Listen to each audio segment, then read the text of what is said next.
Sergeant Riley Voss sat motionless in the sterile, humming silence of the debriefing chamber, her calloused hands resting on her knees. The cold metal seat beneath her vibrated subtly with the pulse of the orbiting station, a rhythm she had long since learned to ignore. Across the room, separated by a transparent barrier, 3 Galactic Council officials whispered to one another, their voices filtered out by the soundproofing field. She didn't need to hear them to understand the tone.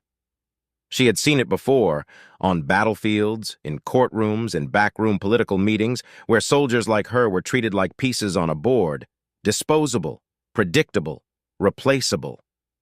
The door hissed open behind her. Commander Schur, a tall, gray-skinned Dorakian, entered with slow, deliberate steps. His ceremonial armor glinted with artificial polish, a useless display on a man who hadn't seen combat in decades. Riley didn't rise, she didn't salute. She simply looked up at him, and he recoiled almost imperceptibly at the scar that stretched from her right brow to the base of her jawline, a souvenir from her first off-world encounter. "Sergeant Voss," he said, his tone smooth but laced with something colder than ice. "You've been selected for a mission of high importance." She didn't respond. She had learned long ago that when someone in a room like this used the word importance, it usually meant someone else's reputation was on the line, not her survival. Schur pressed a button and the barrier lifted, allowing the 3 other officials to step forward. A Threllian with twitching mandibles, a pale-skinned Yavon female with crystalline eyes, and a human, Admiral Keene, who didn't even bother to meet Riley's gaze. That was enough to confirm it. This wasn't a mission. It was a burial with paperwork. "You'll be deployed to Sector Null Tau," Schur continued. "We believe the Dravari have established a forward operation base there. Intelligence is limited. Your objective is reconnaissance and, if possible, neutralization of any forward threat structures." Riley's eyes narrowed. Null Tau was a dead zone. No communication, no support, no reinforcements. And if the Dravari had truly entrenched there, then walking in solo was a death sentence. But she remained quiet.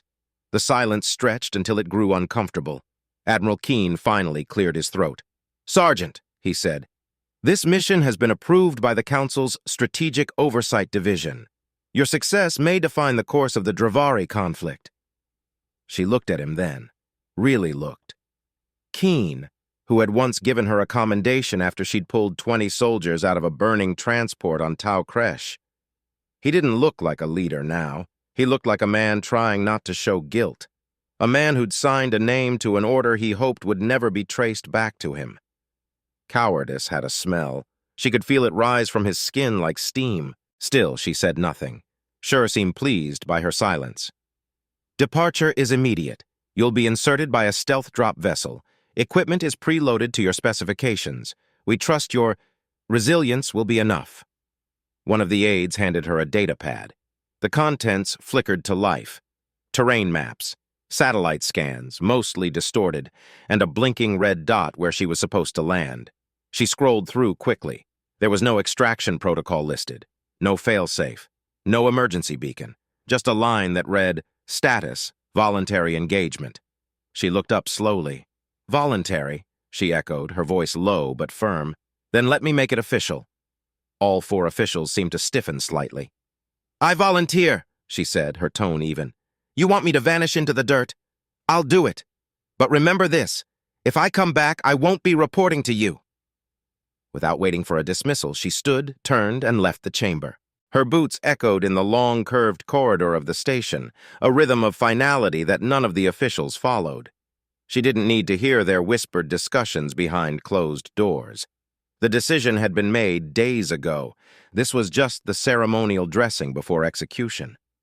Down at the armory, a young technician tried to speak to her as she suited up, but she ignored him. She didn't need help latching her armor plates or checking her pulse-reactive rifle. The gear was standard issue, but Riley had modified her own.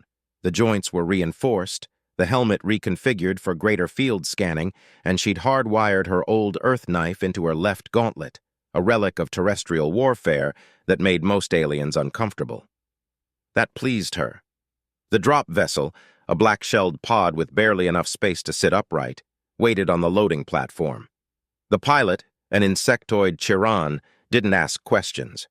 Charon's were efficient like that. The moment she sealed the hatch, the gravity shifted and artificial silence fell over her like a shroud. As the countdown ticked toward 0, Riley closed her eyes. She didn't pray. Not anymore. But she did allow herself a moment to remember the last time someone had tried to have her killed. It had been on Vorex 7, a similar setup, a similar betrayal.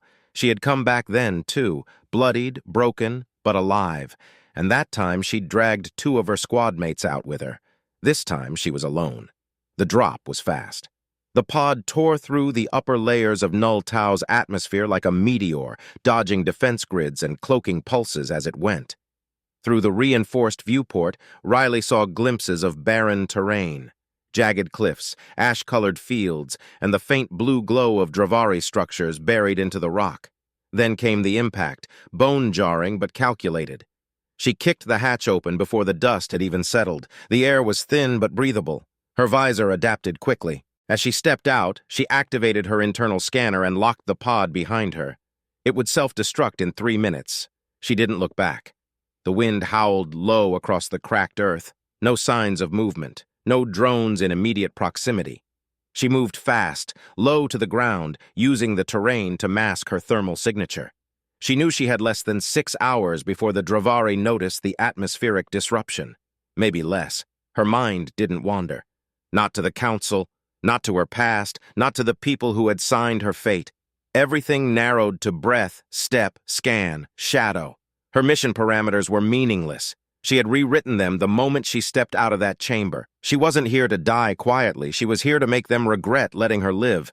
And somewhere, beyond the ridgeline, surrounded by thousands of warriors, weapons, and monstrous creatures, was Commander Salek, the most feared name in the war, the Butcher of 16 Systems. She didn't intend to assassinate him. She intended to bring him back, alive, chained, and thrown at the feet of the same cowards who had written her off. Let them wait. Riley moved through the ravines like she had lived there her entire life. Her boots barely made a sound on the fractured soil, and the dust clung to her armor like a second skin. She'd mapped most of the upper ridgeline in the first hour after landing, using only visual scans and instinct. The Dravari weren't careless. If she'd missed even a single patrol drone, she'd already be dead. But the silence around her told her she was still a ghost. For now. The terrain grew stranger the deeper she went. Pale spires rose like claws from the ground, each one riddled with holes that sang when the wind passed through. A natural warning system, she realized, primitive in appearance but clearly deliberate. The Dravari didn't need surveillance networks when the planet itself betrayed every movement. She adjusted her breathing, forcing herself to take shallower steps, careful not to trigger a vibration the wind would carry. By the second night, she'd made it within 4 kilometers of the outer encampment, if it could even be called that. What she saw from the outcropping wasn't a base. It was a living, pulsing network of structures, organic in shape, glowing faintly with energy signatures that her helmet couldn't identify. There were no fences, no watchtowers, just a sense of ancient hostility embedded in the very soil, and at the center, far below the cliff where she lay hidden, stood a massive tower carved from obsidian-like stone, with crimson veins that pulsed in sync with the nearby geothermal vents. That, she knew, was where he would be. Commander Salek. She hadn't seen him yet, but she recognized his hand in the layout. The rumors said he was part tactician, part prophet, raised in the war temples of Dravari Prime. Most commanders defended territory. He reshaped it. And now he'd turned Null Tau into a battlefield that felt more like a fortress cathedral. Riley didn't sleep. She ate in silence, just enough to keep her edge sharp. By the 3rd day, she had memorized patrol patterns, learned the rhythm of the beasts the Dravari used as sentinels, tall, 4-legged things with jaws that clicked in binary patterns as they communicated. At dusk, she watched 2 of the creatures circle a canyon near the western slope. One paused, sniffed the air, then walked on. She smiled. Her scent-masking protocols still worked. She began collecting fragments, discarded armor plates, broken spearheads, shattered comm units. The Dravari didn't clean up after battle. It was part of their culture to leave the dead undisturbed and with them their gear. But Riley wasn't above scavenging. Every piece of wreckage became data. The armor fragments still carried power traces, and from those she mapped internal energy paths. The spearheads were coated in micro-layers of resin, hardened and impossible to break by normal means. She tested the edge against her own knife and found it cracked titanium. Good to know. On the fourth morning, she encountered her first scout. He didn't see her. A young Dravari, armored in ceremonial garb, moving with too much confidence for someone so close to the perimeter. She watched him set down a signal crystal, mutter a few words, then turn to leave. She didn't hesitate. A single stun dart hit the base of his neck. He dropped with a muffled grunt. Dragging him into the shadows, she secured his limbs with magnetic cuffs, then checked for surveillance tags. None, either arrogance or oversight. She tapped a small pressure node behind his ear. His eyes shot open. She didn't speak. Instead, she tapped again, triggering a neuropulse that unlocked involuntary muscle memory. His fingers twitched. His eyes shifted rhythmically. She watched his pupils and memorized the direction he kept flicking toward. Northwest quadrant. A secondary entrance? Perhaps a supply route. She released the pressure point, leaving him unconscious again. She wasn't here to kill needlessly. And besides, if he returned with stories of a silent hunter, that might work in her favor. The northwest quadrant was harder to reach, steeper ridges, more open valleys. But on the sixth night, she found it. A narrow tunnel carved into the canyon wall, hidden behind layers of thermal shielding. No guards. Just a glowing symbol etched into the stone, pulsing in violet hues. She copied it into her helmet's memory. Inside, the air was denser, heavier with moisture and heat. Dravari construction always integrated with the land, never against it. This tunnel hadn't been built, it had been grown. Vines clung to the walls, pulsing with residual energy. The path descended sharply, and for 20 minutes she moved in utter silence, her heartbeat the only sound in her ears. Then she heard voices. 2 guards stood ahead, speaking in the guttural, rhythmic language of the Dravari. 1 male, 1 female, both armed with staff weapons that hummed with energy. She waited until they turned away from each other, then threw a shock pellet between them. It detonated with a pulse of blue light. Both collapsed instantly, twitching but alive. She stepped over them, continued deeper. At last, the corridor opened into a massive chamber. What she saw stopped her breath. The walls were carved with scenes, battles, rituals, ancient victories, all centered around a single figure. Tall, broad-shouldered, with an unmistakable curved crown carved into his forehead. Salek, but not just as a commander, as a messiah, a living deity to his people. He wasn't just feared, he was worshipped. She stood there for a moment, letting the realization settle. Killing him wouldn't mean victory, it would mean martyrdom. Every Dravari in the system would burn a dozen worlds in his name. No, if she wanted to break him, and the council that sent her, he had to live. Humiliated, captured, dragged in chains before the galaxy. As she moved forward, a low hum echoed through the floor. The chamber's lights shifted to crimson. A pressure plate. She'd triggered a silent alarm. She ran. The way back twisted behind her, but she knew the tunnel now. She threw 2 flash charges behind her as she ran. Screams followed. Then a deep voice, louder than the rest, filled with authority. "Find her!" It was him. She didn't need to see his face. The voice was unmistakable, deep, resonant, calm, even in the face of intrusion. She was closer than she thought. She reached the exit just as the sun crested the eastern ridge. Smoke followed her footsteps. Her armor had absorbed 2 glancing hits, nothing critical. She slipped back into the canyon's edge and vanished once again into the dust. Later, as she lay hidden beneath a crumbling ledge, patching a split seam in her shoulder plate, she replayed the voice over and over. She imagined the expression he must have worn, half curious, half disappointed. That would change. Soon he wouldn't just speak her name, he would beg, and she would drag him through fire until every last whisper of his divinity shattered. Let him send his scouts, let him hunt shadows.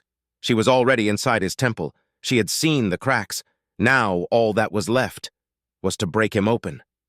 Riley waited until nightfall before she made her move. The Dravari patrols had grown tighter, the beasts more agitated, the light from the obsidian tower more volatile in its pulses. She could feel the fortress breathing now. Salek had felt her presence. He hadn't sounded afraid when he spoke, just intrigued. That was good. Curiosity bred mistakes. Pride turned gods into mortals. She would feed his pride until it choked him. She had no team, no extraction, no backup. But she had one advantage left: unpredictability. Every soldier in the galaxy was trained to fight with allies, to coordinate, to follow protocols. But she was born in the ruins of collapsed cities, in training domes that simulated hopeless odds. Earth had taught her one thing the rest of the galaxy never grasped: how to win alone. Using the stolen symbol she'd copied, she etched the mark onto her breastplate and repainted parts of her armor with native minerals. Then she used the discarded cloak from the unconscious scout to hide her silhouette and smeared ash across her cheeks. She studied herself in the cracked reflection of her visor. She no longer looked like a Death Worlder. She looked like something pulled from the belly of Null Tau, something forgotten and buried. That was what she needed. She entered through the lower ravine, where the geothermal vents spat sulfur and steam in unpredictable intervals. Her armor filtered the air, but the heat blistered her hands. She gritted her teeth and pressed on. The ground gave way to a narrow tunnel, the same one she had used before, but now she knew every step, every slope, every echo. The guards had increased, no longer 2. Now there were 6, 3 on each end of the chamber. She didn't hesitate. She waited for the shift rotation, timed the moment when 2 guards crossed mid-patrol, and then struck like lightning. A flashbang disoriented the first group. She leaped into the center and disabled 2 with a baton strike to the spine and a roundhouse kick that shattered a jaw. The third tried to sound the alarm, but she slammed his head into the stone wall before he reached the trigger glyph. The second group responded with howls. One fired a shock spear, grazing her leg. Pain burned up her thigh, but she used it. She twisted with the momentum and let the spear embed in her shoulder armor. Then she yanked it free and drove it into the chest of the shooter. Blood sprayed. The last 2 closed in. She dropped a compression mine at her feet and vaulted backward. The air snapped as the mine detonated. One was flung into the ceiling, the other collapsed in a heap. She didn't stop to check if they were dead. She moved deeper into the structure, deeper into Salak's sanctum. The hallways narrowed, then widened again into a circular chamber illuminated only by red crystal shards suspended in the ceiling. The room was empty, but her instincts screamed. "Impressive," said a voice behind her. She turned slowly. Salak stood in the archway, hands clasped behind his back. His form was massive, even larger than she expected. His ceremonial armor was minimal, designed to intimidate, not protect. His eyes glowed faintly with a gold hue, and his mouth curled into something between a smile and a challenge. "You came for me," he said, voice calm. "You walked into the lion's den alone, foolish or desperate." "Neither," she replied. "I came to drag you back in chains." He chuckled, as if amused by a child's threat. "You think I can be taken?" "I know you can be broken." He tilted his head, studying her. "You've already studied me, my defenses, my movements. You don't want to kill me. You want to shame me." "That's right," she said. "I want to make your people watch as your legend collapses." Salak took a step forward. "Do you think capturing me would stop this war?" "No," she said, "but it would start another one you don't control." There was silence between them, measured, heavy. Then he lunged. He moved faster than she expected, his body a blur of motion. She sidestepped just in time, but his hand grazed her chest plate and sent her spinning into the wall. She rolled with the impact and came up with her baton extended. He struck again. She parried, twisted under his arm, and drove her knee into his ribs. He grunted, stepped back, and wiped blood from his lip. "You're better than the others," he said, circling her. "I'm not here to impress you." She feinted left, then slid low and kicked his knee. He staggered, and she used the moment to drive her blade toward his side.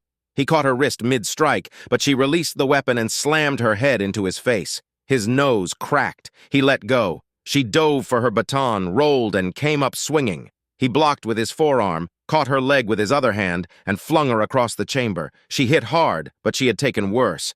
As he advanced, she reached into her belt and triggered the ion flare. The room exploded with white light. Salak screamed. She didn't wait. She launched herself at him, wrapped her arm around his throat, and jammed her shock implant into his side. The current flowed, seizing his muscles. He dropped to one knee. She tightened the hold, whispering into his ear, "You'll walk back with me, or I'll drag your twitching body through the mud. Your choice." He gasped, voice shaking. "Do you really think this changes anything?" She didn't answer. She pulled the magnetic shackles from her belt and locked them around his wrists. His armor deactivated, collapsing in segments to the floor as its core shut down. He dropped forward onto his hands, breathing heavily. She stood over him, bruised, bleeding, but victorious. Then the alarm blared. Dozens of red lights lit up across the ceiling. Dravari voices roared in the distance. The whole fortress was coming for her. She grabbed Salek by the back of the neck and activated her exfil beacon. It would only transmit for 20 seconds, enough to call the buried stealth pod she had hidden 2 kilometers west. If the signal failed, she would die here. The ground shook as the footsteps of his soldiers grew louder. Salek raised his head and looked at her, eyes full of rage. "You'll never leave this place alive," she smiled coldly. "You already gave me what I came for." She dragged him through the hallway, every step a race against death. Her thigh burned from the wound. Her shoulder felt like it had been torn in two. But she didn't stop. Her fingers gripped his collar with the fury of 1,000 silent battles, and as the roar of the Dravari army closed in, she vanished with him into the night. The storm followed her across the plains, hot and shrieking and full of vengeance. Every canyon behind her echoed with the roars of pursuit. The Dravari were coming, on foot, in flight, crawling across the cliffs like insects unleashed from a hive, but none fast enough. Not fast enough to catch the silent black pod that ripped upward through the sky, cloaked in artificial shadow and carrying something no one on Nulltau believed could ever be taken. Riley sat with her back pressed against the curved hull of the pod, blood crusting over a gash along her temple. Her breathing was shallow but steady. The shackles binding Salek pulsed in sync with the pod's internal stabilizers, drawing small sparks from the embedded cuffs as each pulse locked tighter. He was unconscious. His forehead had split open during the escape. She had left the wound alone. She stared at him for a long time as the stars shifted outside the viewport. His face even now looked composed, lips tight, brow furrowed, jaw clenched in pain but unbroken dignity. She hated that.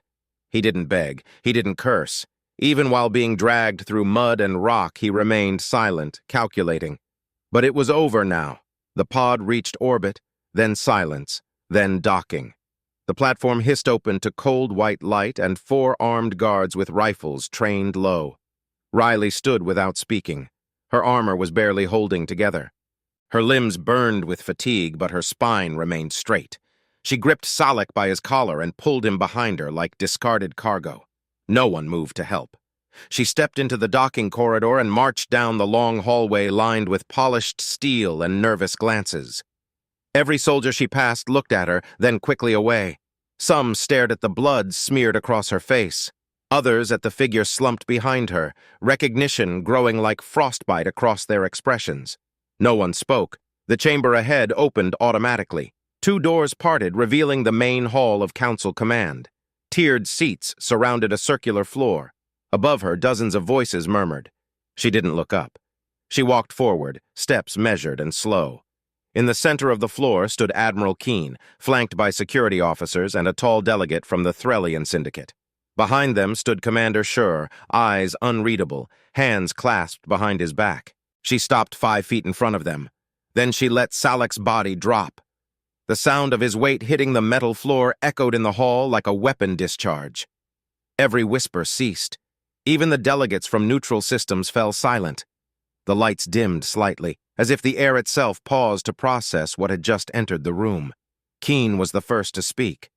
"Sergeant Voss!" She raised a hand. "Save it!" He blinked, caught mid-sentence. "I wasn't supposed to come back. We both know that." No one argued. She pointed to the figure on the floor. "That's your proof. Alive, shackled, and humiliated." The Threllian delegate leaned forward. "You mean to say this is Commander Salek?" She gave a short nod. "Run the biometrics. It won't matter. Every Dravari within 10 systems already knows. I made sure of it." Shor finally stepped forward. "What do you mean?" She turned her head slowly toward him. "Before I left, I activated one of Salek's own communication shrines. Live transmission. No encryption. Every word, every scream, every chain. Your Messiah is now a captive. The moment I dragged him out of that fortress, his legend collapsed." The chamber remained still. For a second, no one moved, no one breathed. Then the broadcast screens on the chamber walls flickered to life. Someone had pulled the feed. Footage of Salek on his knees, bleeding, bound. Footage of Riley standing over him. Audio of her voice, low, clear, and merciless. "Your war ends in chains." The silence in the room cracked. Not with applause, not with cheers, but with cold, unsettled tension. One delegate rose. "This will destabilize the front lines. The Dravari will retaliate." Riley didn't look at him. "They already are." Keen stepped forward, hands raised in half-surrender. "You've done more than we expected, more than anyone thought possible. But now we must proceed carefully. The Council needs time to plan." She turned her eyes on him. "You had time. You used it to send me to die." He opened his mouth to object, but nothing came out. "I survived," she said, "and now you'll answer for it." Schur finally spoke again, this time with less arrogance. "What is it that you want, Sergeant?" She walked to the center of the chamber, stood tall, and raised her voice until it cut across every level of the room. "I want the record to show that you tried to erase me, that you plotted my death and wrapped it in a mission file. I want every cadet in every academy to hear my name and remember what you tried to bury. I want every soldier who's ever been used and discarded to know that ghosts come back." Her voice didn't waver. "And I want my discharge, full honors, sealed in Council archives." Keen hesitated. "And the prisoner?" She looked down at Salek. "He lives," she said, "for now." Two guards stepped forward. One reached for Salek's body. She raised a hand. "Treat him with dignity," she said. "That's more than he gave to any of us. But it's what separates me from him." The guards paused, then nodded. They lifted him carefully. Salek didn't resist. His eyes flickered open just as he was carried away, and for the first time, she saw something in them. Shame. It was faint, hidden behind a mask of fury, but it was there. She turned and walked toward the exit, each step slow and deliberate. No one blocked her path. No one dared speak. She had become something they didn't know how to name. Not a soldier, not a symbol, something older, something elemental. By the time she reached the outer corridor, her legs were shaking. Blood soaked through her thigh bandage. Her vision blurred, but she didn't collapse. Not yet. She made it to the medbay alone, sat down on the edge of the cot, and for the first time in weeks, closed her eyes. The war wasn't over. But the silence had begun to speak her name. The first wave of reaction came 12 hours after Riley closed her eyes. Not from the Council, not from any official source, but from the outer colonies. Dozens of small worlds, half-forgotten mining outposts, agricultural hubs, and station clusters with outdated equipment and overworked people all flooded the nets with one name. She wasn't a rumor anymore. She was a storm. Recordings of her voice looped on public terminals. Images of Salek in chains lit up communication banners and private message feeds. Someone had clipped a still image from the council chamber, her standing alone in the center of the floor while the galaxy's highest powers watched in silence, and added 3 words in bold text across it. She came back. The second wave was less poetic. Protests broke out on high-orbit stations, especially among human regiments and hybrid populations. Demands surfaced to investigate the mission's origin, the authorization trail, and the Council's deliberate attempt to erase her. Those who had served with her, many discharged, many forgotten, spoke out. Stories emerged of her actions on Kresh, on Halen Rift, on Vorex, each one a quiet echo of the same truth. She was never just a soldier. And still, she said nothing. She remained in the station's medical wing, undergoing quiet procedures to treat muscle tears, internal bleeding, and a near-fractured hip joint. She refused the neural reconstructive therapy. Scars had their purpose. Let the galaxy see the cost. When she was able to stand on her own again, she asked for her armor. The medic, a young Yevon woman with downcast eyes, brought it without question. Piece by piece, she refitted the plates, even the cracked gauntlet that still bore the dried blood of Salek's soldiers. When she finished, she looked down at the chest plate. The symbol she'd drawn in Dravari ash was still faintly visible. She didn't scrub it off. Later that day, Admiral Keen requested a private audience. She declined. Instead, she walked the length of the station's lower ring alone. The people who passed her didn't speak. Some lowered their heads, others nodded with quiet respect, but none interfered. She was an echo now, something that existed half in myth, half in history, untouchable. The council met behind closed doors. Rumors spread. Some said she was being offered a promotion. Others said she was being asked to join the Strategic Oversight Division as a symbol of human discipline. She ignored both. She had already made her decision. When the final report was filed, Riley stood alone before the clerks of the council archives. She signed her discharge papers in silence. Full honors, full benefits. Sealed commendation, registered in the Hall of Service under the citation.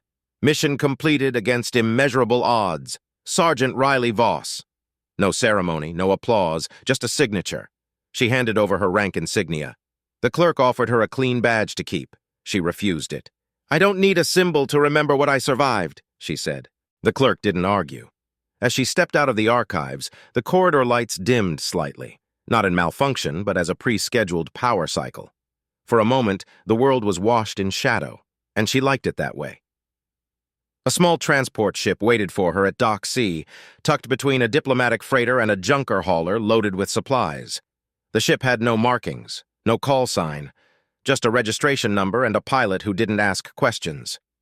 She climbed the ramp, duffel slung over one shoulder, scars tight across her ribs. The pilot turned from his console as she entered, a grizzled man with one artificial eye. He opened his mouth to speak, but stopped himself, then nodded once and turned back to the controls. The ship lifted. From orbit, the station looked small. The council smaller. Everything below her, all the noise, the betrayal, the legacy, reduced to a faint silver glint in the void. She stood at the viewport, arms crossed, eyes hard but quiet. Salek had been transferred to a secure containment facility orbiting a dead moon. The footage of his capture continued to spread. Even Dravari channels couldn't stop it. Word was circulating that some factions were calling for a ceasefire, others for all-out vengeance. But none could agree on how to explain what had happened, how a human, one woman, had shattered their god. That part was simple. She didn't come to fight a war. She came to survive one. The difference mattered.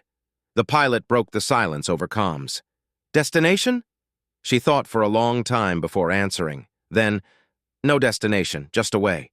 He nodded. The stars shifted. And Riley Voss, former sergeant, former dead woman, former ghost, stepped back from the viewport and let the silence claim her again. She had no medals, no parade, no home waiting, but she had walked into the lion's den, and she came back with the lion broken. Some stories didn't need a second chapter. This one had ended. She had lived. And for the first time in a long time, that was enough.